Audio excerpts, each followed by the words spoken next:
Radio Play Comic is meant to adapt the stories, mostly of great unadapted, old and forgotten comics from the past.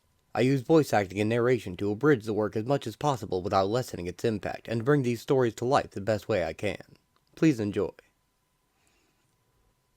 Hi, I'm Nick, and welcome to the Fusion Space for today's episode of Radio Play Comic, Matrix Supergirl, featuring her first miniseries, published in 1994 following her playing a somewhat large part in Reign of the Supermen, large anyway for someone who had never had her own comic book since before the Crisis.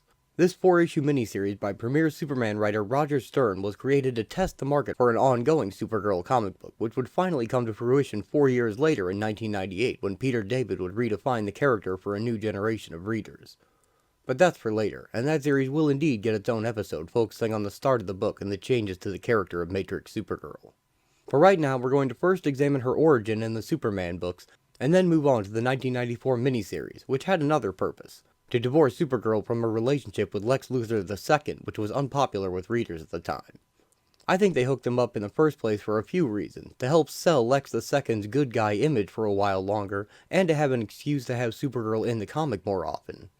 She would often be Lex's primary support character, and her naive acceptance did help sell that Clark and Lois were fooled as well, for a while. Because as you know if you watch my other Superman episodes, Lex II is really just the brain of the original Lex Luthor in a young and healthy cloned body, which he was forced to adopt after wearing his kryptonite ring gave him terminal cancer, and he faked his death. But the world was convinced that Lex was Lex Luthor's long-lost Australian son, and that he was a businessman and philanthropist, altruistic in nature, and certainly nothing like his wicked father.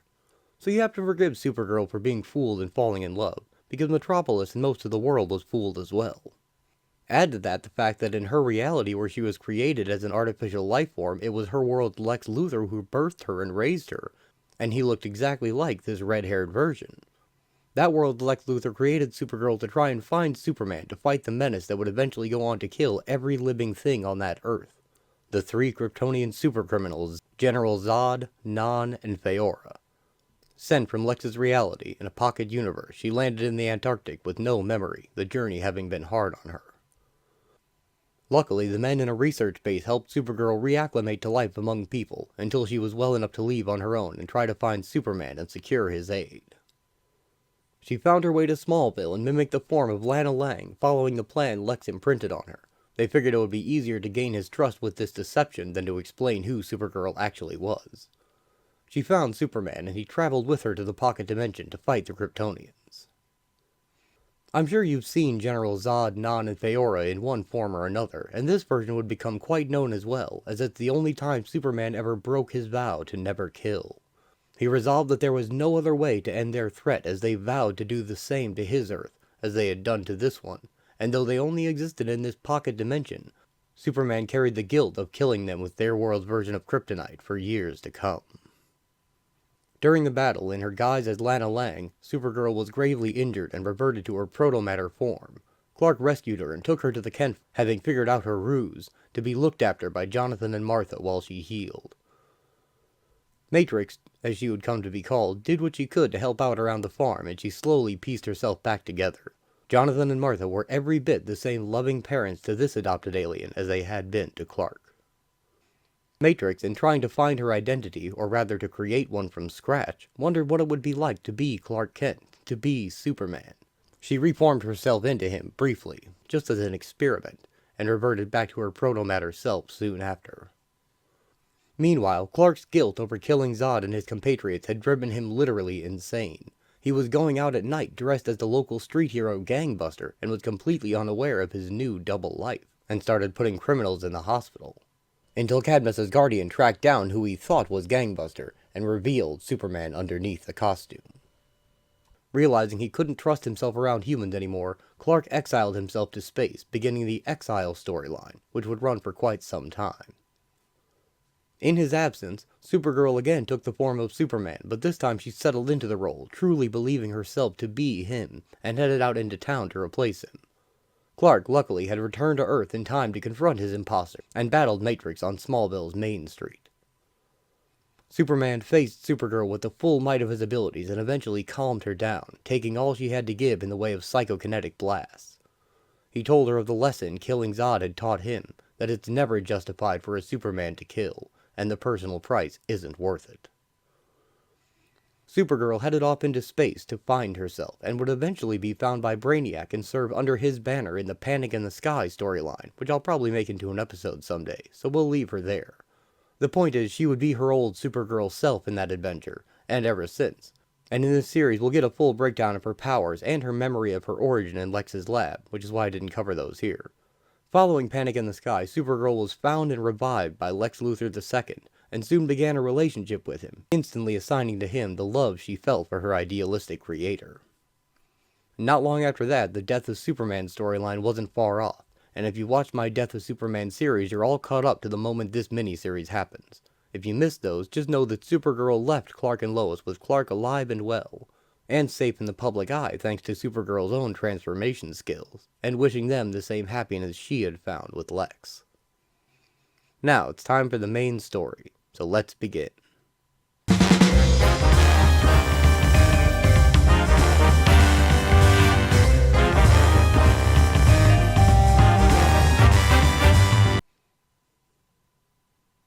Large machines move about on cables in an underground facility, attended to by workmen in jumpsuits. Status report. All sectors secured. Auto welders are finishing the final connections. Estimated time to completion, 1 minute 5 seconds. I don't know.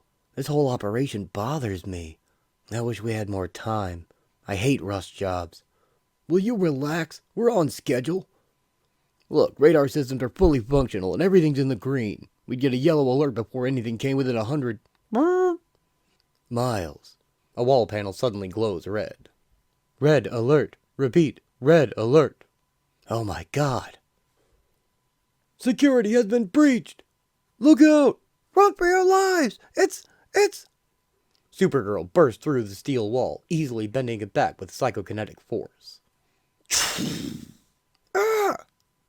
Trial run.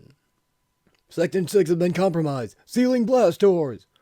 Shake a leg. You don't want to be trapped in there when the big guns cut loose. Toom. Supergirl shrugs off laser blast with minimal effort and a smile on her face. Oh, come on. Is this the best you can do? How about giving me a real challenge? Remarkable. I should say so. She's literally laughing off enough firepower to level a battalion. Are you sure that she's not related to Superman? Quite sure. She is not Kryptonian. She is something quite different. But her powers... True, they mimic those of Superman, but they are not the same. Watch how she deals with the flamethrowers. What? The fire doesn't even seem to be reaching her. It's as if she's... Wait a minute. What's wrong with that monitor? She's fading out. She's not just fading out, Doctor. She's gone. There's no sign of her. Not even on the infrared. She doesn't show on the motion detectors either. But how? How could she just vanish? Where did she go? Not far, I suspect. Supergirl may have disappeared, but I doubt that she's left us. On the contrary, I expect that she'll try to get closer. Fingerprints appear in a metal panel, and an invisible force tears it off the wall. Holy! That blast door was designed to resist small missile fire. How could she... Hey, there's nobody out there. That's right. I'm in here now. One side, boys. I have business with... She throws the workmen around like toys. The man inside. Warning. Master control security is threatened. Attack imminent. A large metal door bends inward, then falls over.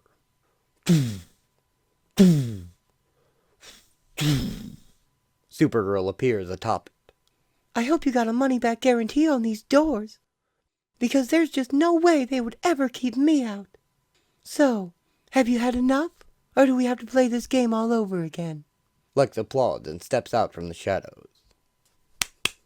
No need, my dear. You performed splendidly. A solid A+. Did I really, Lex? You did me proud, love. As any of my business competitors could tell you, Lex Luthor is a hard man to impress. Lex takes her dainty hand. But I am most impressed now. The technicians also applaud her. We are all impressed. The data we have collected today will be an invaluable aid in helping us understand how your powers work. We need to undergo a physical now, to further our studies. If you'll just go with Dr. Kelly. Of course, Lex. Anything for you. Right this way, dear. She's an amazing young woman, Happerson. Are the tapes ready? Yes, sir. Up and rolling. As you can better see from this angle, the jet of flame was indeed stopped several inches from Supergirl. Likewise, the bullets were deflected before they could ever touch her. Excellent. This confirmed what we suspected about her invulnerability. It is chiefly psychokinetic in nature. Yes, sir. But is it automatic, reflexive, or does it require a conscious act of will? That, Sydney, is just one of many things we must learn. Tired? No, Dr. Kelly. Why should I feel tired? The test didn't last all that long. Actually, I feel relaxed and, well, sort of exhilarated. You know, the way you feel after a good brisk walk. Really? Well, clearly you didn't break a sweat. If you do sweat, we'll see what these sensitives recorded of your metabolic rates. While I'm feeding them into the scanner, you can undress and put on a gown. Why on earth are these things called gowns? They're not at all elegant. If you don't mind, Doctor, I'll just alter my costume. Excuse me, dear? What do you mean, alter your... Like this. Supergirl transforms her costume into a hospital gown. Oh, my lord. Is something wrong? Isn't this a close enough match? It's fine. I knew that you could change your appearance, but I'd never seen... How do you do that? And what else can you alter? I don't know exactly how to explain the mechanics of the process. I just concentrate a little, so the fabric comes out right. Then I sort of give the material a push. As for your second question, I'm not sure. I haven't tried doing much more than changing clothing, or myself. Well, work some of that magic on your upper left arm. Just make it penetrable enough for me to draw a little blood, and we'll see what else we can find out about you. Look at that, Happerson. Not only the strength to bend steel, but total electromagnetic invisibility. That's a power beyond even Superman. And don't forget her shapeshifting abilities, sir. We also have tapes of her assuming the form of Helgramite. On the screen, Supergirl transforms into the monstrous Helgramite. Ah, yes, all part of a little masquerade to flush out the man behind my would-be assassin. That transformation was painful for her, but she did it for me gladly. Call up tape 59217. Remember our Girl of Steel's little altercation with Superman? She apparently took umbrage when he tried to advise her on her relationship with me. On screen, Supergirl pounds on Superman, seemingly his equal in strength. I never tire of watching this. She would do anything for me. Well, I have other things to check up on. Collate the new data, Sydney. I'll be expecting a complete report. ASAP, sir. Well, that wasn't so bad. Now what? I want to examine your eyes and listen to your heart and lungs. Heart and lungs first, I suppose. Dr. Kelly loads Supergirl's samples into her computer. I'll need you to lower the top of your gown, please. I'd like to check your heartbeat and respiration during one or two of your shape changes, and... On second thought, that will require some setup, so let's do the eye exam next instead. Okay, you're the doctor. We've been through a lot together, Lex Luthor. There's not much you could do that would surprise me anymore. I've almost come to terms with the sleazier side of your nature. Almost. But I won't stand by and be a party to your little peep show.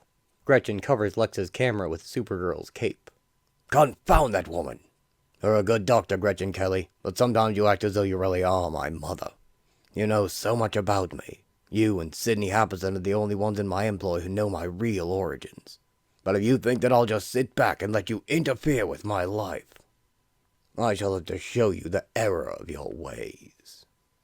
E, H, J, B, Q, T, and P. Well, there's certainly nothing wrong with your vision. You have eyes like a hawk. Now, let's give a listen to the heart and lungs. All right. Matrix lets down her gown. Shortly. So, what's the verdict? You are, without a doubt, the healthiest individual I've ever examined. How old are you, if you don't mind my asking? I'm not sure how to answer that. I know that I never really had a childhood. I was born pretty much in this form. The earliest thing I can recall is a man's face, so much like your son's. His eyes were green, and his hair was red. You're alive! My Supergirl lives! You have to understand, Doctor, I came from another world, another reality. You might say that I was created in homage to Superman.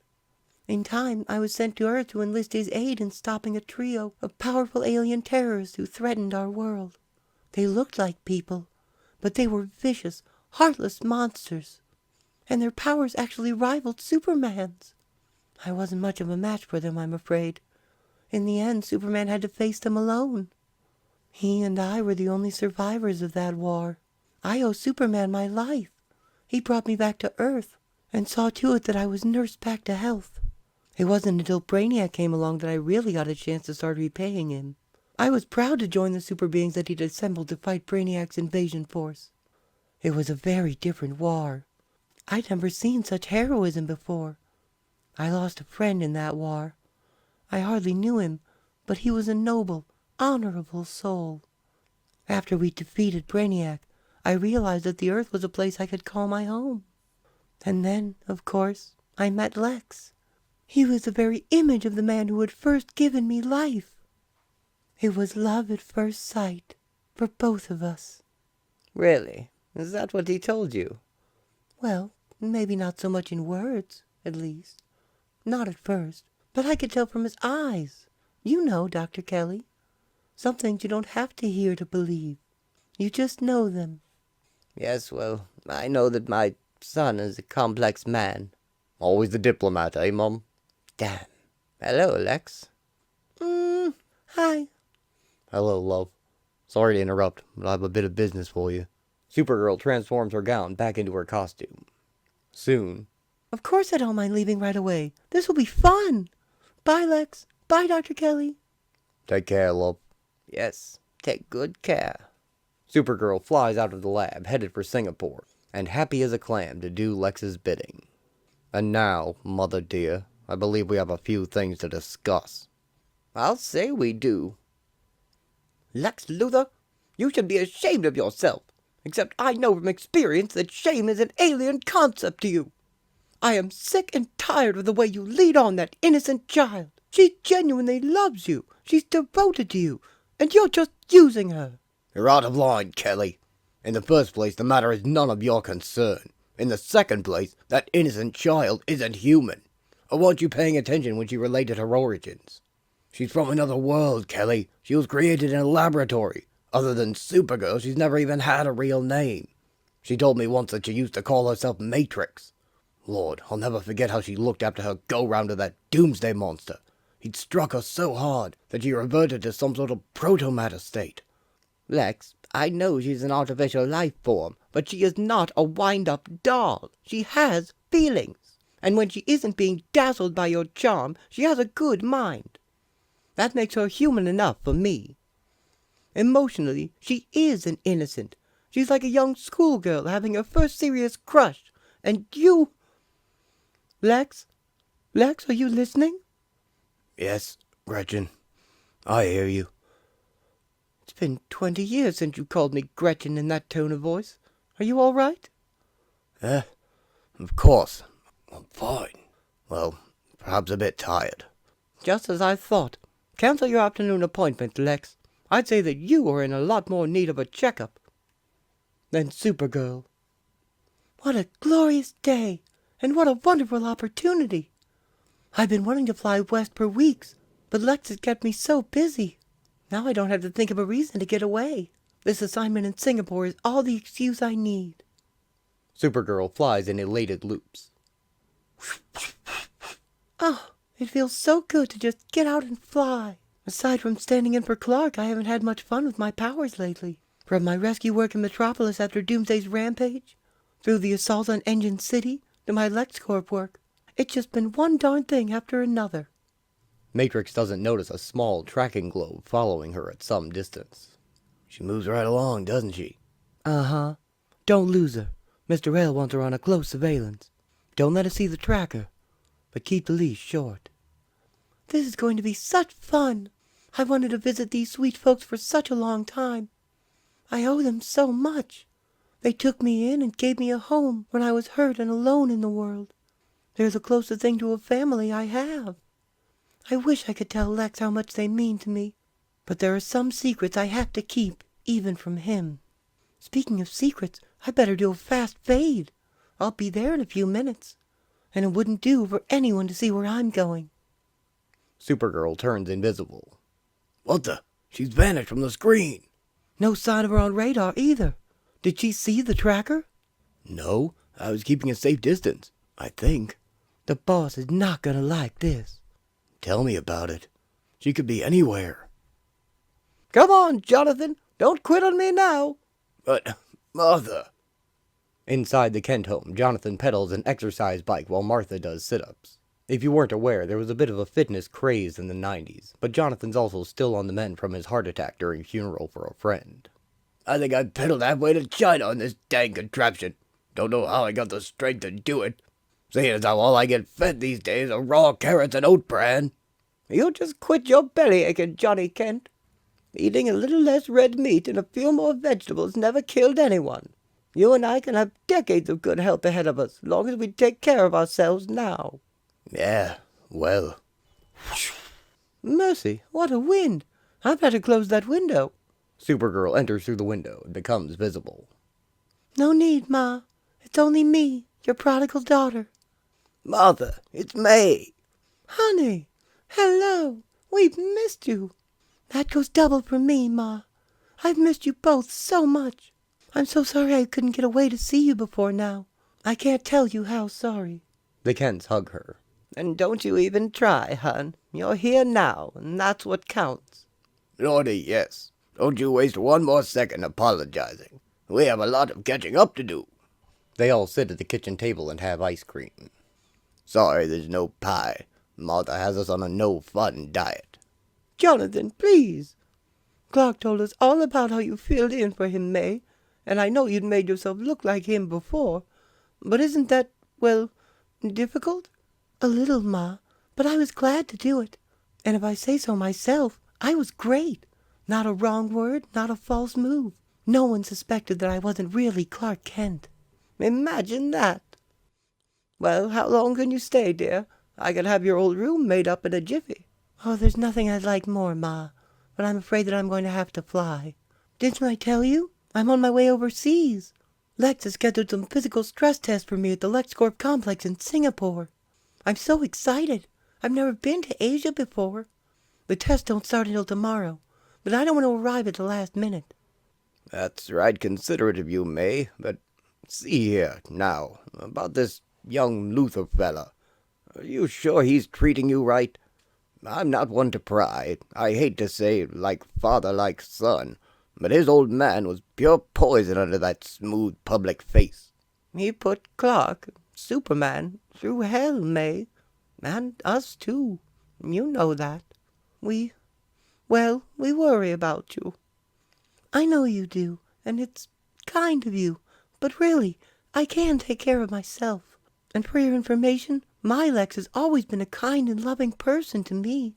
And now, please excuse me, but I really do have to run. My Lex. Oh, dear. Keep calm. Don't snap at them. They're just doing what they think is right. Bye-bye. I'll try to drop you a line from Singapore. Please don't worry so much about me. I'm a big girl now. And Pa, don't complain so much about your new diet. You folks both look great. Supergirl blows them a kiss and takes off through the window.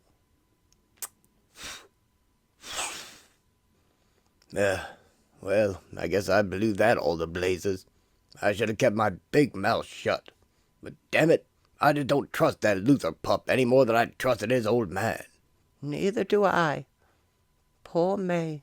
She was all grown up from day one. No wonder she feels like a big girl.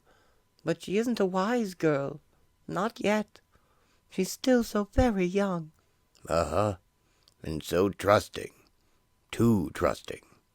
Yes, and that can be just as dangerous as being too cynical. Jonathan and Martha hold hands as they fret over their adoptive daughter, while Supergirl flies away from the Kent farm in tears. Well, that started out as a nice visit. I think I handled things well enough. But why do they have to harp on poor Lex? I know his father was no good. Even if Superman never could get hard evidence against Lex Sr. But that doesn't mean that my Lex is that way. Sometimes I almost wish that Lex weren't running LexCorp. If he were in a different line of work from his father, Maybe the Kents wouldn't be so suspicious of him. Just because he's such a shrewd businessman, they assume he's exactly like Lex the First. It isn't fair. I wish that just once they could see Lex the way I do. Lex Luthor II descends into a secret research facility hidden deep underground. Nothing here even bears the LexCorp logo, and security is top-notch. His assistant, Sidney Haverson, leads Lex down into the central chamber to see the progress of his scientific endeavor. Lord, Sidney, it's magnificent. Thank you, sir. To think that all this was grown from just a few tiny cell samples. This is the power that science has brought us, Sidney. First it gave me this fine young body. And now, soon, very soon, it will give me all the Supergirls my heart desires. In the chamber are rows and rows of eggs, every one of which is busily growing a brand new Supergirl. Singapore. Roughly the size of Chicago, this island nation has become the major financial and trade center of Southeast Asia, its modern office towers coexisting with the traditional markets of its older city streets. Supergirl here. Beautiful Supergirl dolls at popular prices. How can you resist such bargains? Supergirl flies down to the street vendors selling her dolls. The sign reads, "A hero for every little girl." How indeed. Supergirl? Here? May I see? She picks up a doll. Not bad. It's a very good likeness. Take one, please. No charge. I insist. Look, it's really her. She is soon mobbed with people asking for autographs and pictures, and offering her flowers. Supergirl! Supergirl! Wait, where's my camera? Let me touch you. Supergirl! Please accept. Supergirl, is it Supergirl! true about Mr. Luthor? Sign my hat. Supergirl! Your picture with my baby. Oh, my. One of the people in the crowd holds the Singapore Times, which proclaims that Lex Luthor II is rumored to be in ill health. Demands. Minutes later, after indulging them for a while, she takes off again. Okay, that'll have to be enough for now. Goodbye. Thank you, Supergirl. Come back soon. Please stay for tea. Supergirl. It's a good thing I don't get writer's cramp. I must have signed close to 1,000 autographs. Such nice people. I hated to leave them, but the story about Lex in that man's newspaper was so frightful. It made him sound as if he were at death's door. If anything's happened... She lands again at the LexCorp lab in Singapore. Oh, I'm probably worrying about nothing. When I left Metropolis the other day, Lex seemed fine. A little tired, maybe. Supergirl, where have you been? Just taking a break, Dr. Cunningham. Well, let us know next time. You were gone quite a while. I'm sorry. I just wanted to get out and see the sights. I didn't disrupt your testing schedule, did I? No, nothing like that. We were simply concerned over your unexplained absence. I take it that you did a bit of shopping? Not exactly. This doll was a gift from a street vendor. He seemed like a very nice man, and I'd hate to get him in trouble. But we really should have the legal staff look into these dolls. Well, it's very flattering, but this is my likeness, and I'd like some say in how it's used. I know that Superman allows his image to be used as long as his share of the royalties is given to charity. I guess I'll have to do the same to prevent these knockoffs. Knockoffs? Isn't there a licensing tag under the cape? Tag? Why, there is. Distinctive likeness, trademark of LexCorp. All rights reserved? Supergirl enters a LexCorp meeting. It's imperative that we find out more about... Eh? Supergirl? Lex, you're all right? Of course I am, love. Something amiss? I found this doll in a Singapore market. Lex, why didn't you tell me that I was being, well, exploited? Ah, the dolls. They were meant to be a surprise, love. I'd planned their debut in the Asian market to coincide with your trip, but I see you've already found them. How enterprising. You see, love, I felt it necessary to protect your image this way. Licensing fees will, of course, go to charities of your choosing, and you'll have approval of any future merchandising. I'm sure that our marketing people would love to get your input. I trust that meets with your approval? That sounds fine, Lex. I knew there had to be a good explanation. It's so reassuring to hear your voice, and to see you looking so robust. I'd heard that you were ill, and a local newspaper carried a picture of you that looked just awful. Yes, I know all about that photo. Some bloody paparazzo caught me after I'd been up working all night. I was hardly at my best, and it didn't help any that the sneaking drongo snapped me from my worst side. The perils of celebrity. But really, love, I'm in the pink. Thank heavens. I'd come right home if you were sick. I don't doubt that a moment, but as you can see, there's no need. I'll miss you, of course, but I'm managing. I'm glad to hear that, Lex. Singapore is so fascinating. I thought that once I was finished with the stress tests, I might stay a little longer. Excellent idea. You ought to get out and see a little more of the world. I'll even arrange for the next set of biotests to be run right there, and you can have yourself a little holiday. Why, thank you, Lex. You deserve it, love. Run along now. I have some technical matters to discuss with these fine folk. I'll speak with you later. All right, later. Matrix leaves the boardroom. Well, that was easier than I thought it would be. Lex can be so possessive. I was prepared for an argument about my staying over. He must be starting to mellow out. Behind the scenes, Lex Luthor II's clone body is failing fast. Only his computerized image has hidden the fact that his hair is losing color and falling out as his skin wrinkles and his tissues weaken. There is a clone plague sweeping Metropolis, and it will claim many lives before it is cured, also affecting the young clone Superboy. Lex orders Supergirl followed in Singapore, and Dr. Kelly asks what about his personal appearances. This may be the electronic age, Lex, but just how long do you plan to hide behind a computer-enhanced video image? As long as I must, Kelly. I can't let my Supergirl see me like this. No one must learn the truth about my condition. No one. Matrix relaxes in her suite in the lab facility, off the clock. Tests, tests, tests. Sometimes I wonder if they'll ever end. At least the staff's allowing me more breaks, and I intend to hold them to Lex's promise of giving me some real time off. I wish Superman could have heard that promise. I know he's been concerned about my relationship with Lex. The last time I was with him and Lois, I could tell that he wanted to give me advice, as if he were my older brother or something. Poor Clark. I wish he wouldn't worry so. I know he has my best interest at heart, but so does Lex. They're both such kind and caring men. I'm so lucky to know them both. Suddenly, gas fills her room and she falls asleep. A henchman enters in a gas mask with a gun. Ha! The gas worked like a charm. She's out like a light. Now for step 2. He shoots her with a silenced pistol. Huh? I don't believe it. That was a 9mm slug, and it didn't do a thing to her. Correction, it almost woke her up. Don't want that to happen. I'd better use the heavy firepower. He pulls out a bigger gun from his backpack and shoots her again with an energy blast. Choo! Oh! Hey! Supergirl wakes up and lifts the man off the ground with one hand to question him. That hurt! Who are you, and how did you get in here? Can't talk. The door opens and a team of scientists rush in. Supergirl, stop! Put him down, please! He's one of our security guards! What?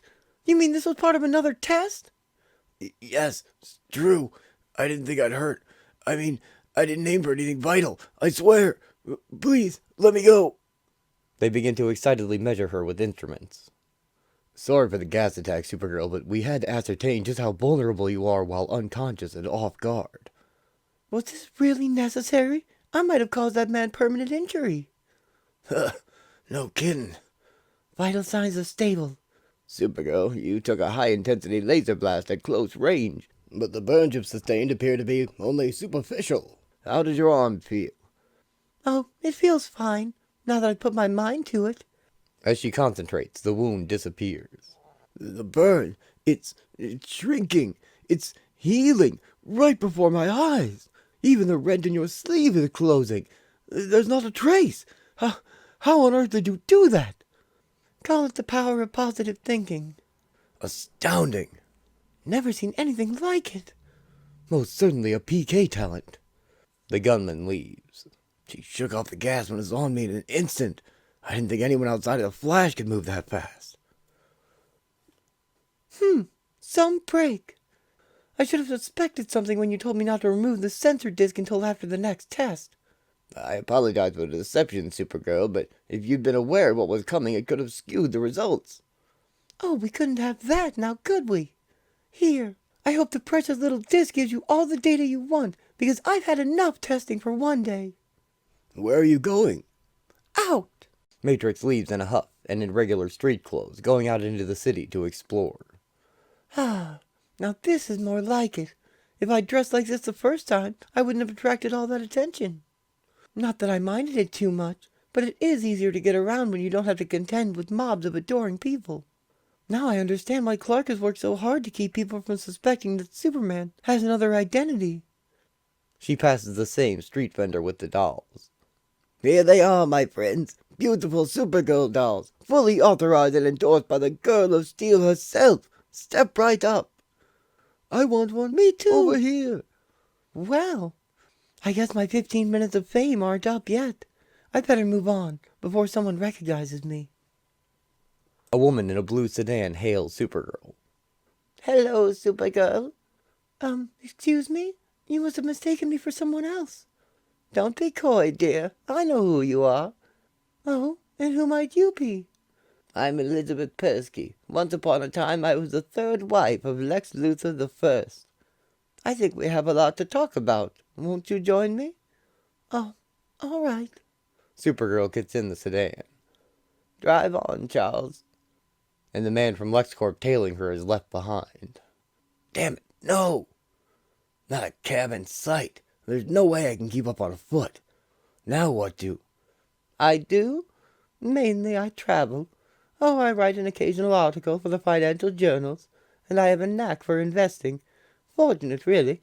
My alimony ceased with the death of my ex-husband, and needless to say, I wasn't mentioned in his will. You see, he was not always the most charitable man. In fact, he could be quite vindictive, and terribly secretive. I've wondered how much his heir takes after him. My Lex is nothing like his father. Really? Not at all? Then why was he having you followed? Followed? Yes, followed. It was one of his father's more common tactics. Lex the First could be very possessive. He liked to know where his women were at all times. Here, see for yourself. My chauffeur took these pictures just minutes ago. The white-haired woman shows Matrix pictures of the man following her. I'd say that man with the glasses was definitely tailing you. I don't believe it. Like father, like son? What other secrets does your Lex keep from you? No, I don't believe it. Maybe I was being followed, but that doesn't mean Lex was responsible. That man could have been sent by one of Lex's enemies. Maybe even by you. What are you doing in Singapore, anyway? She tosses the pictures back. As I said, dear, travel. It was simply chance that we were both in this city at the same time. Believe me, I'm not an enemy. Not of you. We all do foolish things for love. I survived being Mrs. Lex Luthor. Hopefully I'm the wiser for it. I thought I'd pass on some of that wisdom. Is that so? Well, if you're really wise, you'll have your driver stop this car before I stop it for him. Matrix storms off away from the car. Was I ever that sure of myself and my place in the world? Ma'am? Nothing, Charles. Take us to the airport. I hope that she's right. Perhaps the rumors I've heard were groundless. Perhaps the second Lex Luthor is different from the first. Perhaps Supergirl will be luckier at love than I was. Back in the lab, Supergirl thinks over what she's learned. So Lex is a little possessive. So what? That doesn't mean that he'd have me followed. Sure, I've seen him get a little spiteful in his business dealings, but that doesn't mean he's as bad as his father. Okay, maybe Lex has even kept some secrets from me. That doesn't make him dishonest. I've kept secrets from him, too. After all, I know that Clark Kent is Superman. I've never breathed a word about that to anyone, not even Lex. Does that make me dishonest? Course not. It would disrupt Clark's life and really wreck things for his parents. Maybe even put their lives in danger if I let his secret out. and I owe the Kents so much. They nursed me back to health, gave me the only family life I'd ever known. I'd never do anything to hurt them, even though they're as down on Lex as that darn Persky woman. Good Lord! All the while effortlessly lifting a massive and heavy machine over her head. And that's 30 minutes. Very good, Supergirl. You can rack the gamma unit now. Oh, sure. That thing must weigh tons, but she's handling it so casually, almost absent-mindedly. She sets down the machine. I don't even know if I should believe that Elizabeth had been married to Lex's father. Maybe that was a lie, too. Though I suppose I could check. Well, that completes the physical test, Supergirl. We'll turn you over now to Dr. Raymond Eller. He's one of our top biophysicists. Hello, Dr. Eller. I suppose that you'll want to start your testing right away. Well, yes, as soon as we can get you set up in Lab 12, if that's all right with you. Sure, why not? Supergirl exits the lab, headed for another. Amazing. Simply amazing. Anything to take my mind off things. Now that the stress tests are finished, we'll be examining the mechanism behind your shapeshifting powers. This armband has been designed to record any biochemical changes, galvanic skin responses, endocrine reactions, and so forth, which occur during your, transformations. Uh-huh. You shouldn't feel anything more than a mild discomfort at first, and that should fade. The armband has expanding links, so it will conform to whatever shape you assume. Now then, I suggest that we start with a few simple changes. Supergirl turns her skin brown and her hair black. Simple enough, Doctor. Skin color and hair texture are pretty easy. But I can change into something more comfortable without much additional effort. She transforms to a white woman with brown hair and everyday clothes. This is astounding. Simply astounding. I don't believe how swiftly you can metamorphose. Well, I'm not exactly normal, you know. My whole body's composed of protomatter, which can be as malleable as clay if I want it to be. She assumes her protomatter shape. Remarkable. I was told you could assume inhuman forms as well as a female, but... Matrix changes her body to appear male just as easily. Oh, gender is hardly a restriction, Doctor. All things considered, the biological differences between men and women aren't that extreme. Quite right. Then you could become any man as well as any woman without experiencing any pain? Not always. There's pain only if I significantly take on mass to increase my volume. You can do that? How? I'm not really sure how. I just know that I can. Then by all means, show me. We must understand the mechanisms. You want me to beef up right now? Please. Well, okay. Are you all right? Do I sound as if I'm all right? She doubles over in pain as her muscles increase in size, and after a short while, she has the body of a weightlifter. Told you there was pain involved. There. Huh? You have taken on mass, and your muscle definition is incredible.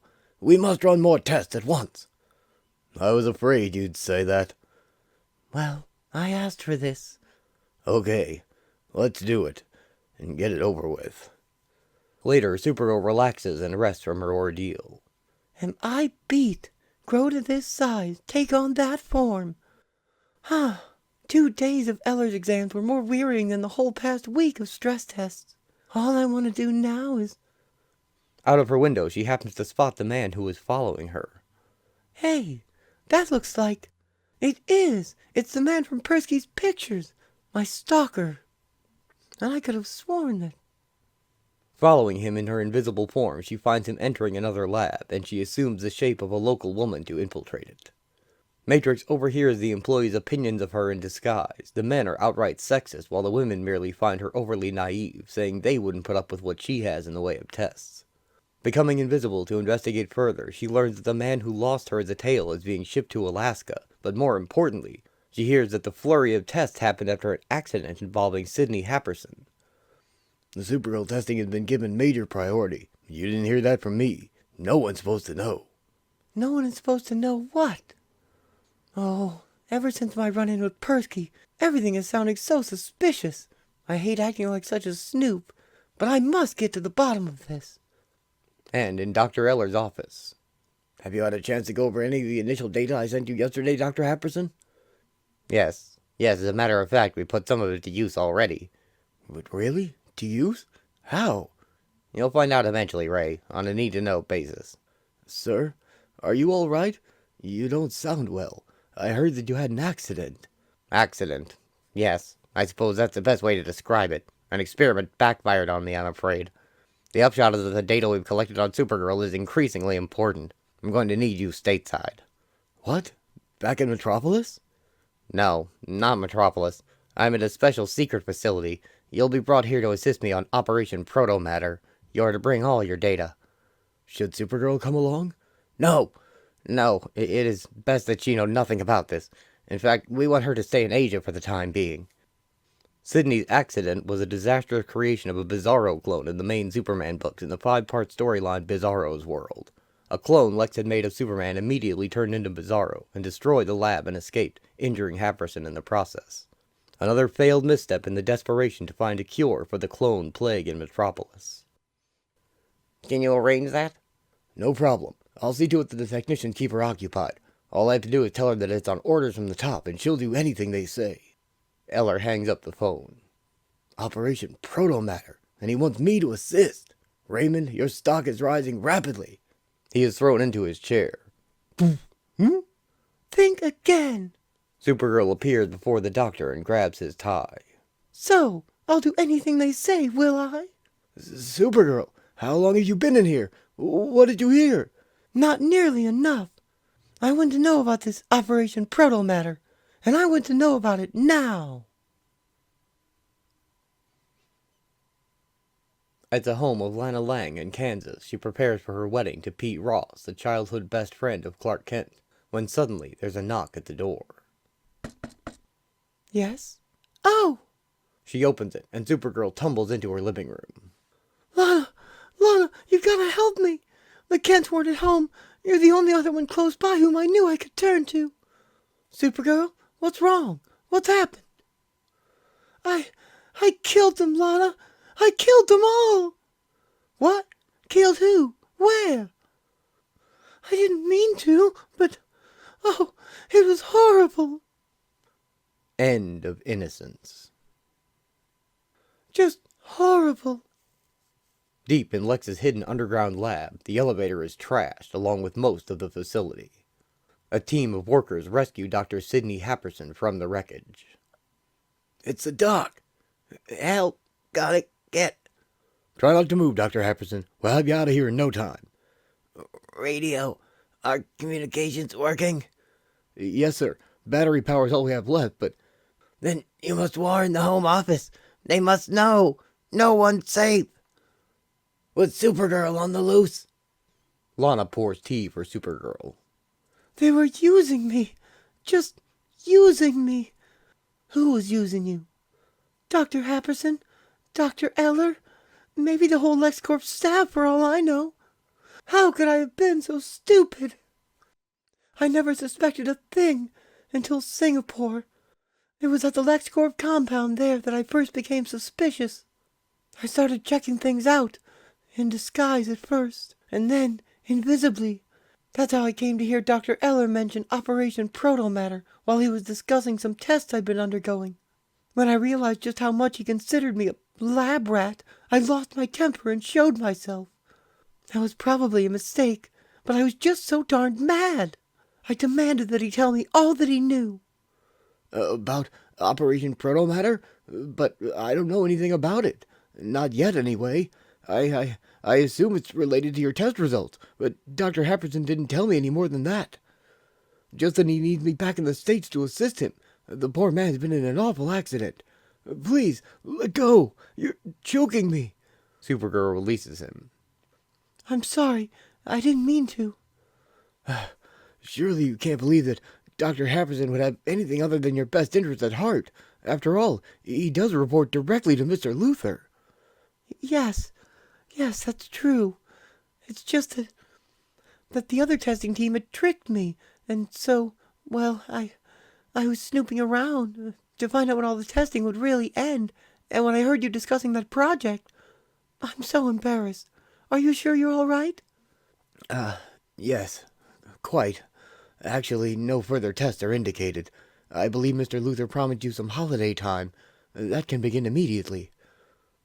So I smiled sweetly and apologized again, and let him think the most important things on my mind were shopping and sightseeing. To be honest, I did feel a little guilty, especially after I swore to Eller that I'd never snoop around again. And he believed you? Uh-huh. And what's more, he thought that I believed him. I knew he would. From my spying, I'd learned the whole Singapore branch of LexCorp pretty much thought of me as an airhead blonde, so I decided to capitalize on that. Matrix walks down a busy market street in a bright pink hat and dress. I made a big show of going shopping. From past experience, I knew that I'd be followed, but they didn't know that I knew. Supergirl uses a compact mirror to find her follower. I spotted my tail easily, and I knew exactly how to shake him. Supergirl enters a women's restroom. The ladies' room was deserted, so I immediately changed to my working clothes. She transforms to her Supergirl costume. And when another woman entered, I glided out, invisibly, right past my LexCorp watchdog. I know I could as easily have changed my clothes, made myself look Asian and just walked out. But I wanted to be in costume. I wanted to be me when I lost him. Anyway, I left on my shopping trip just a few minutes before Dr. Eller was scheduled to leave Singapore. I'd already found out which LexCorp jet would be ferrying him back to America, and I timed things so that I could catch up with it easily. Supergirl flies invisibly next to Dr. Eller's LexCorp plane. I was glad to see that Eller was the only passenger on board. That made my plan much simpler. Supergirl takes Dr. Eller's shape and leaves him tied up in a safe place where he'll be found, but not until after she's finished her investigation. She infiltrates Lex's hidden underground lab, easily passing the X-ray and radiation tests, and her fingernails and retinas are a perfect match. Happerson greets Dr. Eller, bandaged and in a wheelchair. Hello, Ray. I apologize for putting you through our little electronic car wash, but it's faster than a full-body search. Dr. Happerson, sir, what happened? I mean, I knew you had an accident, but are you in pain? Not as long as the morphine holds out. That's not important. What matters is seeing Operation Protomatter through to fruition. I hope you're ready to jump right in. Of course, but, well, I'd like to know a little more about this project. Happerson leads Dr. Eller to the main chamber. Ray, it's a revolutionary brand of genetic engineering, employing accelerated tissue growth, which, well, see for yourself. Oh, my God. I thought you'd be impressed. Supergirl, in her disguise as Dr. Eller, stares in shock at the multiple copies of herself growing in their eggs. You know, you're only the third person who has ever seen the gestation chamber at this stage. You can take personal pride in this, Raymond. The data you've already supplied on Supergirl has greatly advanced our work here. I knew there had to be a connection between Supergirl and Operation Protomatter. I mean, that is what she's made of. But I never dreamed. Awe-inspiring, isn't it? If you look closely, you'll see that these aren't merely identical clones. Oh no, far from it. Your initial data vis-a-vis Supergirl's morphing abilities have been incorporated in developing several different variants. I don't believe it. They were growing Supergirls? But how? Were they able to do it? I'd given them the raw materials, and I hadn't even realized it. Operation Protomatter really started after my battle with Doomsday. That monster hurt me, so much so that in my trauma, I reverted to a just barely humanoid mass of protomatter. Lex found me and took care of me, and helped me to find the wherewithal to pull myself together. What I didn't know was I'd left behind some traces of protomatter on Lex's jacket. Happerson found the residue. In the gestation chamber, he bragged about his find. He claimed that he'd seen big possibilities right then. Lana pours Matrix more tea as the Girl of Steel pours her heart out to her. I still don't know how I kept my cool through Happerson's gloating. It was sickening. I tried so hard to help Superman fight Doomsday, but all Happerson could see of my efforts was the germ of a new science project. Of course, they're virtually mindless in this state, just waiting to be fully programmed. So, you've been growing an army of Supergirls? That was our original intent, yes. Before what? Well, you may have heard rumors about Mr. Luthor's health. Look, I can level with you, Ray. They're not just rumors. The boss is in bad shape, and we've accelerated work on Operation Protomatter in hopes of remedying his condition. That's why I needed your help. Liar! I spoke with Lex over a video feed just last week, and he was fine. You spoke? Ray? What are you... I am not Raymond Eller, Doctor. Dr. Eller is found by the staff. What in the... I left your esteemed colleague in the lavatory of his plane. Supergirl transforms into herself before Happerson. Just before I took his place. Dear Lord in heaven. Supergirl, this isn't what you must think. Let me explain. Explain? Oh, I'll just bet you can make up a great explanation. But I want the truth, now! Of course. Just, please, calm down. Remember when Superman was thought dead? And Mr. L was trying to convince the city council to grant Team Luthor special police powers? Well, the council was impressed by you, and we thought perhaps a division of Supergirls. Is that so? I don't buy it, Doctor. By that time, you must have already started experimenting with the protomatter you found on Lex's jacket. Well, yes, but... I think you were interested in growing replacements for me. Replacements? Replacements? I swear that what I've told you was the truth. I can show you. Huh? I'm warning you, Happerson. Don't try anything funny. I can assure you, Supergirl. Happerson opens one of the eggs, and a Supergirl clone slides out onto the floor. This is no joke. Our studies of protomatter have yielded remarkable results. What we've learned about tissue manipulation alone, well, see for yourself. Alpha, dear, step forward. Our visitor wants a good look at you. Look.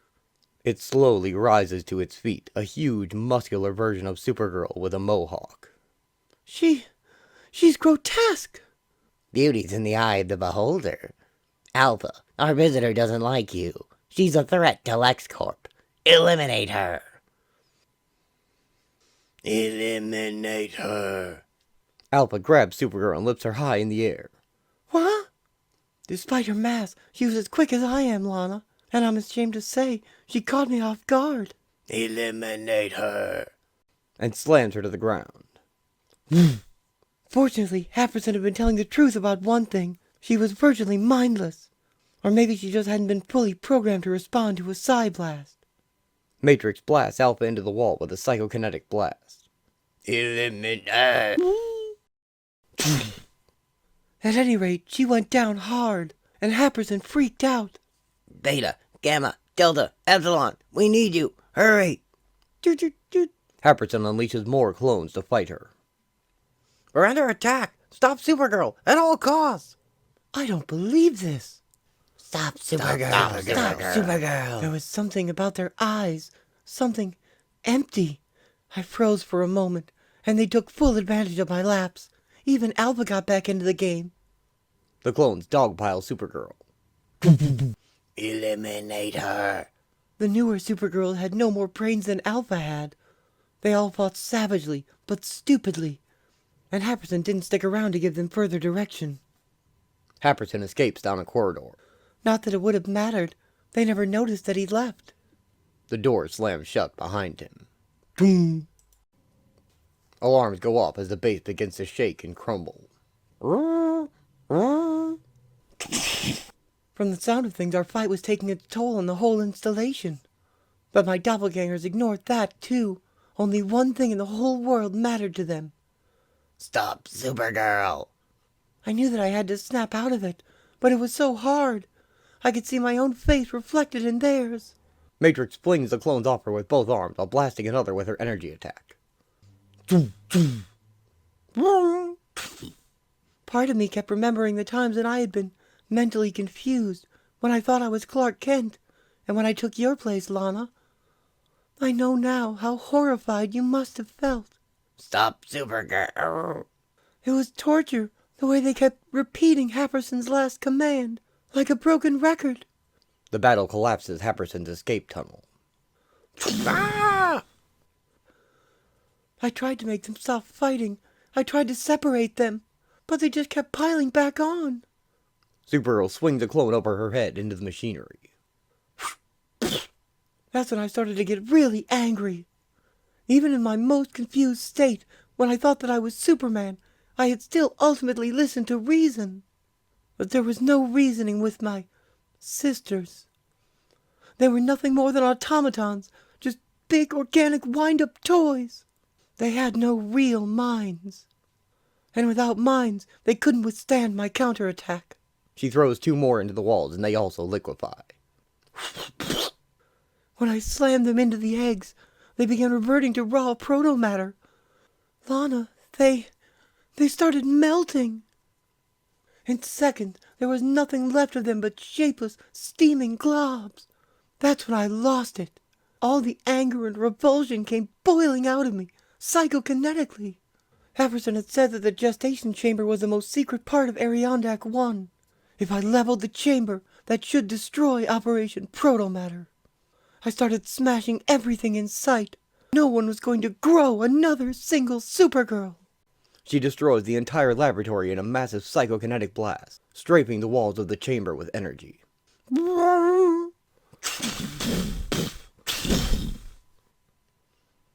Supergirl stands amidst the devastation. I blasted things until I was numb. I just stood there, covered in ooze, shaking. All I wanted to do was get out of that place and throw up. Then I heard something. It was one lone remaining egg. I saw at once that this wasn't another Supergirl.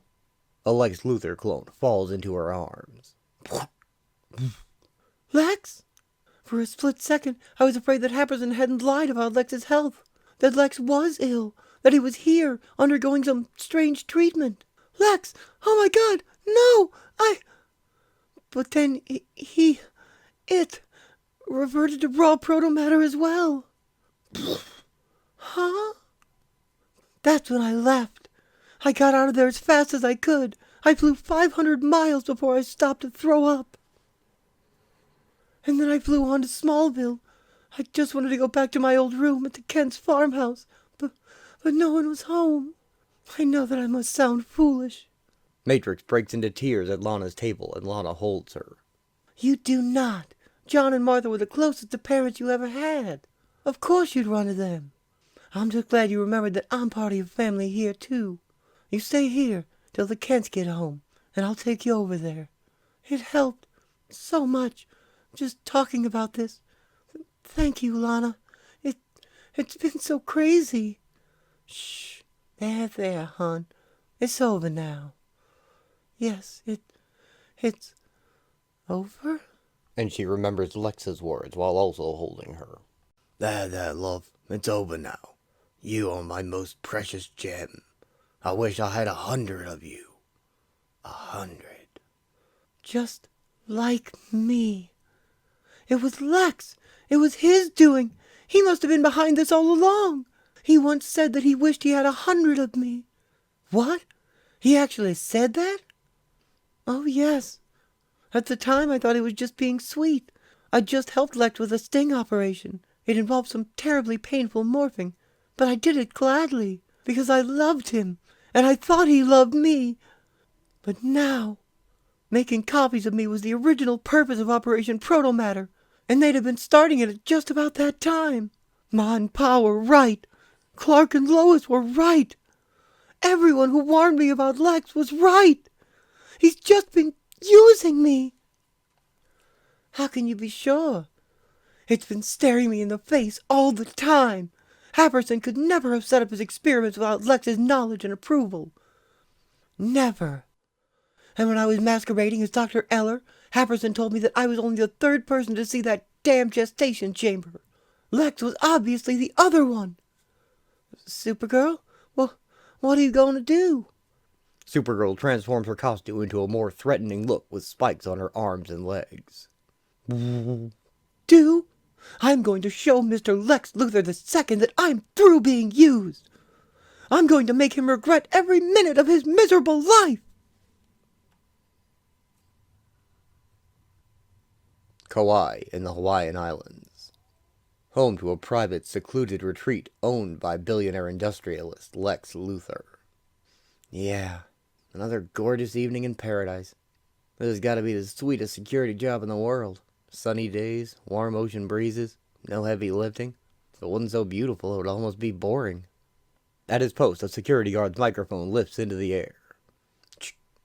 Attention, all personnel! Evacuate the compound immediately! Repeat, evacuate immediately! Hey, what in the... Huh? Soon he is yanked out of his chair by an invisible force. Whoa! Didn't you hear me? Supergirl appears before him. I said, get out! The guard described it as the face of a ghost. He couldn't otherwise identify her. I'm afraid there's only one person it could be. Supergirl! At any rate, the face disappeared and the guard was, well, tossed out of the room. He didn't waste any time in carrying out her orders, nor did anyone else. Once the last of the staff had cleared the compound, the main building simply blew apart. Supergirl flies away from the facility as it explodes behind her. Walls were shattered, wiring shredded. That in turn sparked the electrical fire which touched off the ammunition in our weapons cache and destroyed the rest of the compound. Frankly, I'm a bit surprised. The Big Hurt. After Supergirl trashed our facilities at Arena Act 1, I would have thought she'd return to Singapore and destroy the research labs there. That she didn't is inexplicable.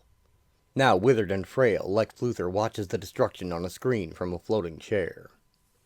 Inexplicable, Happerson? Only if you assume that she still believes you were the prime mover behind Operation Protomatter.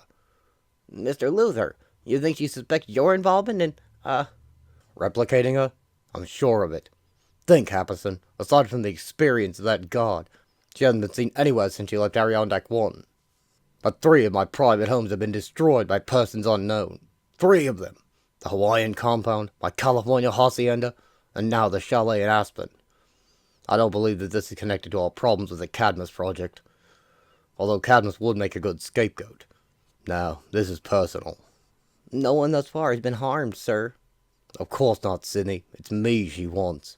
If only my body hadn't betrayed me. We wouldn't have had to rush Operation Protomatter. I could have kept a tighter rein on Supergirl. Lex warns his Texas ranch facility to evacuate ahead of Supergirl's arrival. That's it! Everyone's out! Go! Go! Everyone's out, are they? Sounds as though I was expected. Supergirl tears through the floors of Lex's mansion like a comet to the basement level. Are you on to me, Lex? Good! I want you to sweat, knowing who's destroying your precious hideaways. Knowing that I'm coming after you. Knowing that there's no way to even see me unless I allow it. Knowing that you can't stop me. You used me, Lex Luthor. I loved you, and you used me. Matrix tears apart Luthor's decorations, letting her emotions run free. This is for all the lies you told, and for all the lies I believed. How could I have been so stupid, so naive? I see it all now. How proud you were, Lex. I thought you were proud of me. But no, you were just proud of yourself, weren't you? That smile hid the pride of ownership. Well, you don't own me anymore, Lex. Not now, and not ever again. She slashes his portrait with her fingers. Never, ever again! And blasts apart the walls with psychokinetic force. As she destroys the lab facilities beneath the house, Lex appears on a monitor. Supergirl, no! For the love of God, girl, please, let me explain! Supergirl, can you hear me? She tears the monitor out of the wall, ending his attempt to reason with her. No, I guess you can't. The feeder line must have been snapped when she broke through into the communications room. Texas isn't receiving. Whoop. Now it's not even transmitting. Damn, if only I could have talked to her. We have more problems to face now, sir. Your other properties are relatively isolated. That's not the case with the Texas ranch. We'll never be able to keep this quiet now. We'll have to come up with a story for the media. The Texas facility explodes. Fabulous Rancho Luthor, constructed during the Great Oil Boom by the first Lex Luthor, leveled this morning by a mysterious explosion. While there has as yet been no official statement from either LexCorp or local authorities, sources near the scene reported rumors of terrorist involvement. Jonathan, Martha, and Lana watched the destruction on the news. And one high-ranking LexCorp source suggested a connection with recent attacks on the conglomerate's Metropolis offices. Terrorists, my eye! I'd bet anything that Luthor planted those rumors himself. Oh, Clark, please be there. More and more, this looks like a job for Superman. Oh, May, just please don't hurt anyone. No matter what's happened, don't get so mad at Lex Luthor that you act like him. Lana, you weren't kidding when you said she was angry at that Luthor whelp.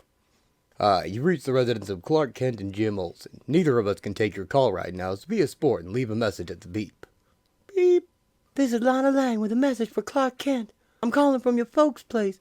We're all fine, but we're worried about our old friend May. She's having a falling out with her, significant other, and things are getting messy. Please call us, soon. I'll try calling Lois, too.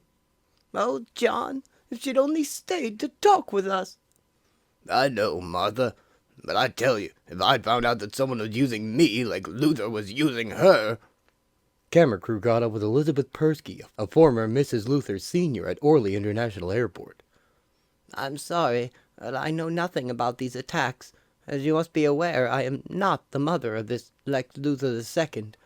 I believe Gretchen Kelly, his father's private physician, claimed that honor. I myself have had no contact with my late husband's heir, though I did recently have the pleasure of meeting his charming young lady, Supergirl, in Singapore. I just hope Junior is more faithful in his relationships than his father was. That's all I care to say. Bruno? You heard Miss Persky. No more questions. Liz met Supergirl? Bloody hell.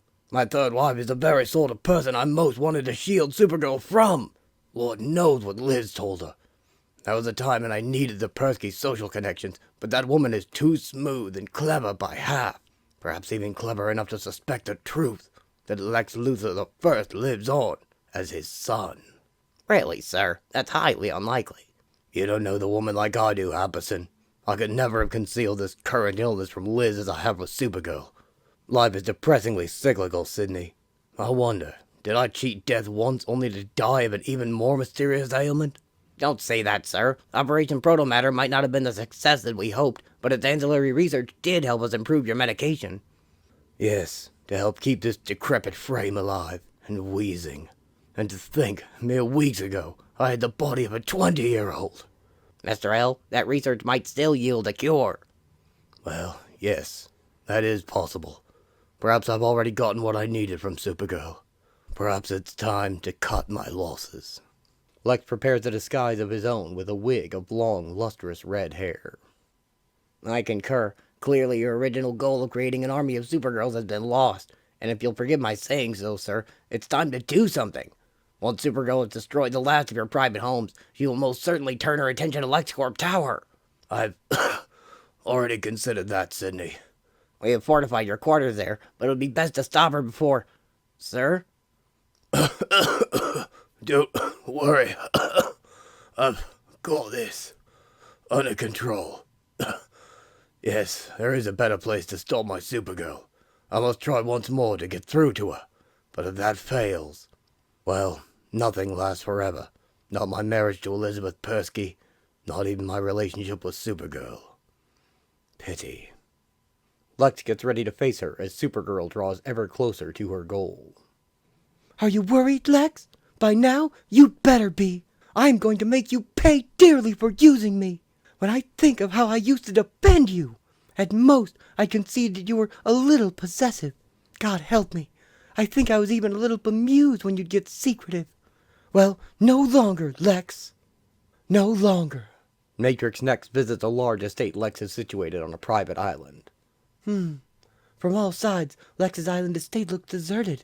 After Texas, that's not surprising. But this place was always fairly well fortified. I'd better stay alert.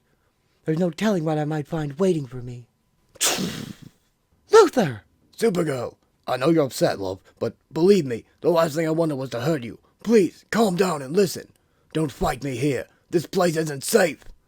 Liar! I deserve that. I did deceive you. I've been very ill, and I didn't want you to see me that way. We'd hoped to find a cure for me in studying the protomatter that you're made of. You possessive leech! You wanted to replace me with brainless clones! She dives at him, but passes through him as Lex is only a hologram. Sorry, love. I'm not really here. And I was telling the truth about the house. The entire estate explodes with Supergirl in it. That's a proximity blast. Move in. Word from the boss is that another of those Cadmus Project monsters is in there. A squad of LexCorp troopers come in to throw more firebombs. Our job is to firebomb it back to the glop it was made from. That's it. Keep up the barrage. Look out! It's still alive! No, not much longer anyway. Matrix's protomatter form melts into a puddle under the assault. Damn. Hope there weren't any more of those around. Yeah, let's do our sweep and get out of here. I'm glad that's over. I didn't join Team Luthor to go on bug hunts. What was that thing? I don't know, and I don't care. I'm not paid to care. But I'll tell you one thing. The troopers leave the island. I'm glad I'm not on disposal duty. Doc Iverson's flunkies can have that job, with my blessings. After they're gone, the puddle reforms into a humanoid form. Finally, for a moment there, I thought they'd never leave. At least they never guessed I was just playing possum. And transforms back into Supergirl. Then again, Lex never hired the brainiest of men for his Team Luthor squads. I used to think that was an oversight. I wonder what lies Lex told them to get them to attack me. Well, fly away, little armored boys. My fight isn't with you. Besides, I want you to go report the success of your mission. I want Lex to relax in that false sense of security. It'll be the last sense of safety he ever has. Lex continues the electronic charade of good health through a screen. Getting back to Para's earlier question, Mr. Luthor, what proof, if any, do you have that the Cadmus Project is behind these attacks? Cadmus Director Paul Westfield has personally assured Police Commissioner Henderson that Cadmus is not responsible. I'll give little credence to anything Westfield has to say, Mr. Fredericks. After all, he would hardly admit to his culpability, now would he? No, the fact remains that LexCorp Tower was deliberately attacked by a small army of cloned creatures, and cloning is the chief byproduct of Cadmus research. That is why I've called upon Senator Rasmussen to begin a thorough investigation of Cadmus and its administrators. As citizens, it is our right to demand accountability. It is indeed, Mr. Luthor. We thank you for joining us today on Public Forum. My pleasure, Miss Perkins. Boop. Thank God that's over. Even with the extra oxygen in this bubble, I'm exhausted. Don't know how much longer I could have. Matrix crashes through the real Lex's wall in his chambers within LexCorp Tower. Oh no. Where's Lex Luthor? Supergirl? Please, let me explain. I never meant you harm. You must believe me. Believe you? Who are you? Who? Am I that unrecognizable, love? Your voice. Oh my God. You are Lex. Then you really are ill? But just last week, on that teleconference, you said it was all rumor. You looked... As healthy and virile as my hologram? That was all computer enhancement, love. I'm afraid pride got the better of me. Pride? Oh, Lex, you should have told me. I didn't want you to worry. As I said before, I didn't want you to see me this way. And I certainly never wanted to replace you. The clones of Operation Protomatter were meant to supplement Team Luthor. I regret that things got out of hand. Out of hand? Lex, Happerson had his super clones attack me. You yourself tried to have me killed at your island estate. No, love. I tried to warn you, remember? I said it wasn't safe there. The estate security systems were faulty. I'm glad you weren't harmed. No. Wait. That doesn't make any sense. A Team Luthor squad attacked me. Surely not, love. You must be confused, overwrought. You should relax. Relax? I don't... Lex releases gas from his floating chair. No! It's another dirty trick! I'll teach you! Supergirl punches, but the gas is having an effect. Ha! That swing didn't even come close. Thank heavens Happerson had my chambers retrofitted with gas defenses. I am surprised that she's still conscious. That gas is much more concentrated than the dose that knocked her out during the Singapore tests. He escapes in his chair. Well, it's all over once she's sealed in. And the doors close. More lies! One more trap! And I fell for it! Lost in the gas, Supergirl sees visions of people who warned her about Lex. May, this is why we've been so worried. I knew that loser boy was bad news. Ma? Pa? You see, Supergirl, your Lex kept terrible secrets from you all along. I know now, Elizabeth. We all tried to warn you. I know, and I'm trying to fight it. To fight the weakness. Infernal cough. I'm too vulnerable in the chair. I need my armor for protection, and for its life supports. Lex stumbles out of the chair and falls. Fine thing. Can't even stay upright anymore. Never felt so weak, so helpless. Horrible feeling. Must never be helpless. He climbs into a powered suit of armor. The armor will save me, make me strong. Supergirl blasts through the wall and confronts Lex.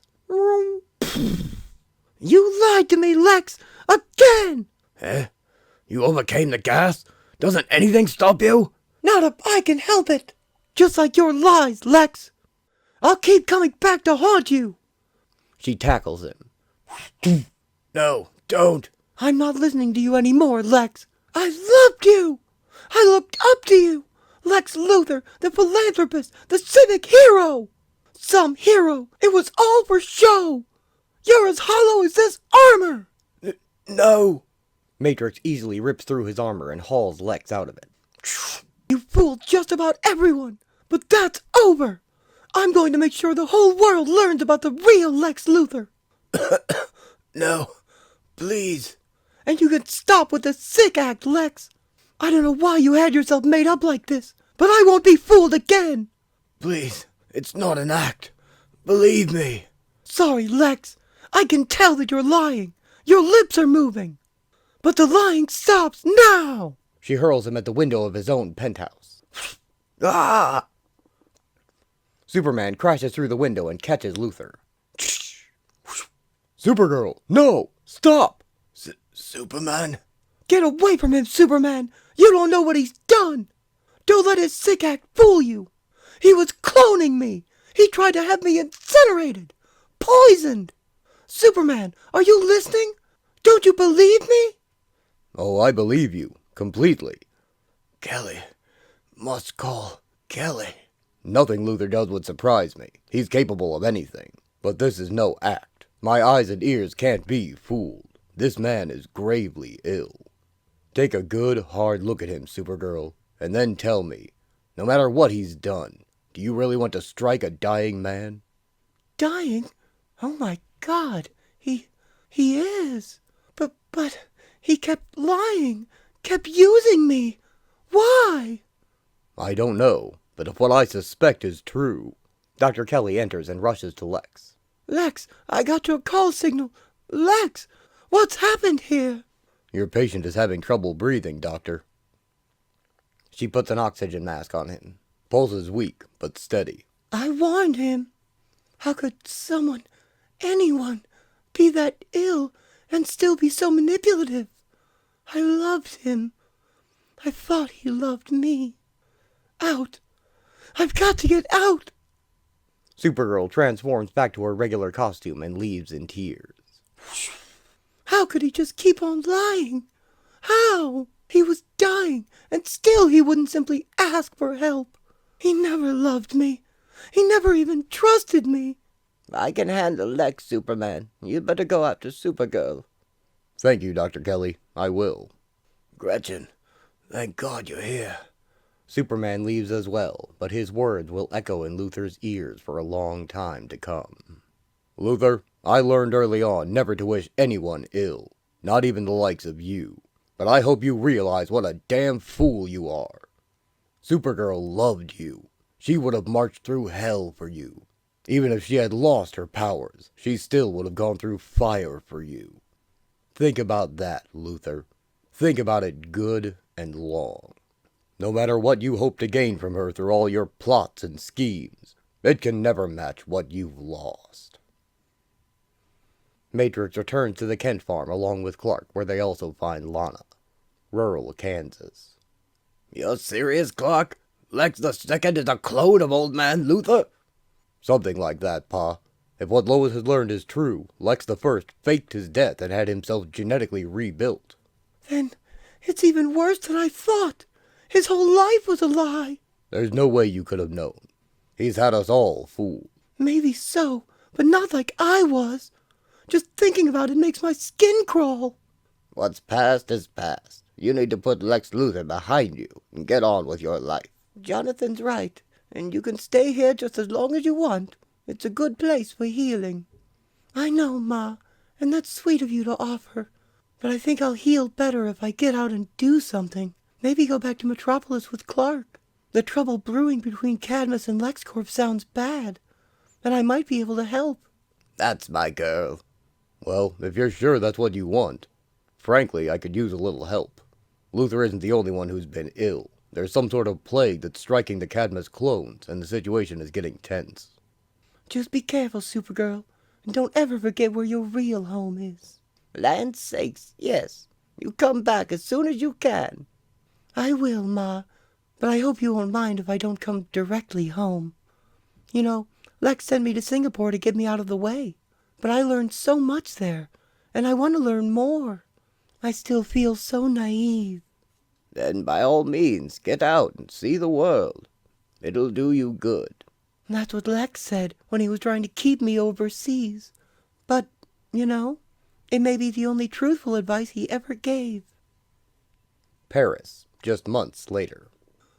This is the BBC Overseas Service. Here now, a summary of current news. The United States Congress today passed a measure approving aid for strife-torn Metropolis. Oh, please. I've heard more than enough of that already. Supergirl enters the Parisian home of Lex Luthor's ex-wife. I know what you mean. It all gets to be a bit much at times. Well, hello. Come in. Join me for tea and croissants? Thank you. Everything smells so delicious. Oh, this is all so civilized. What a lovely thing to say. Thank you. Now, what brings you to Paris? Well, partly I wanted to thank you for the advice you gave me in Singapore.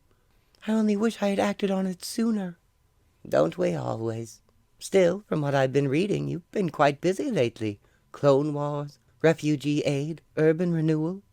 According to one article, you even spent a few weeks working to rebuild my ex-husband's residences. Yes, well, I was sort of responsible for their destruction. I had no quarrel with most of Lex's employees. It seemed only fair to make restitution. But actually, Mrs. Persky, I'm here looking for a mentor, someone who's had experience in dealing with the Luthors of this world. Really? Sounds like the sort of position I might be interested in, if you're serious. I am very serious. I think it's time I stopped being a girl and started acting like a woman. My dear, this may be an education for both of us. The two women shake hands. And it is only the beginning.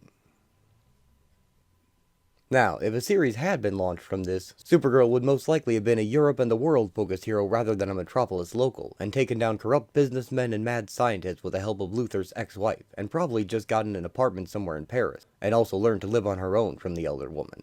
We can assume all that did happen, just between the pages, as no series was launched until 1998, 4 years later. Supergirl would assist in various Superman stories when needed, as part of what came to be known as the Super Family, also including Steel and Superboy, and they would team up a few times in the years to come, usually when Superman needed help.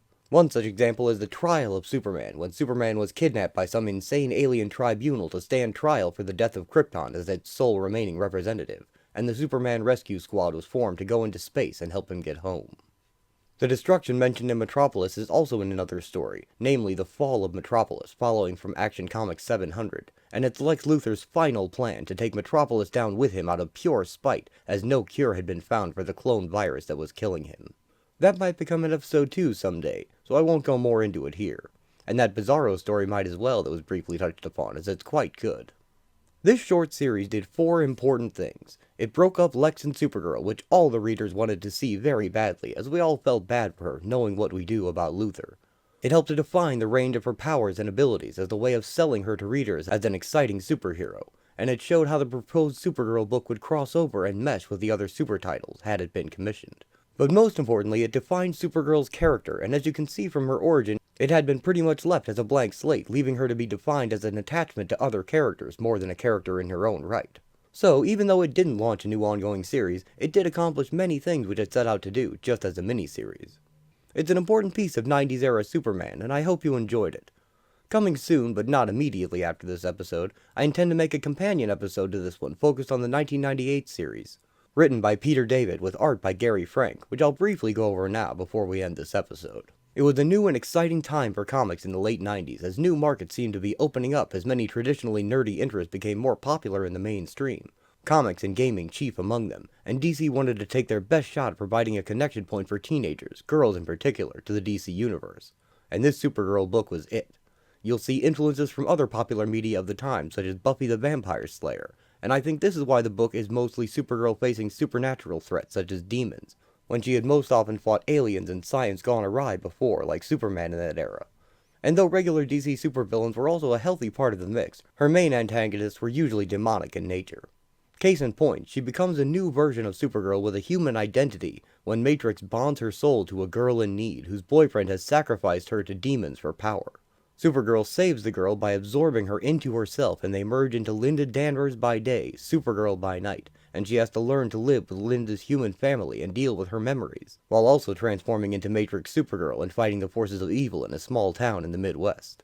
Eventually, she helped Linda regain her life force and live as a separate person, in the process becoming blessed by DC's heavenly forces and declared an earthbound angel.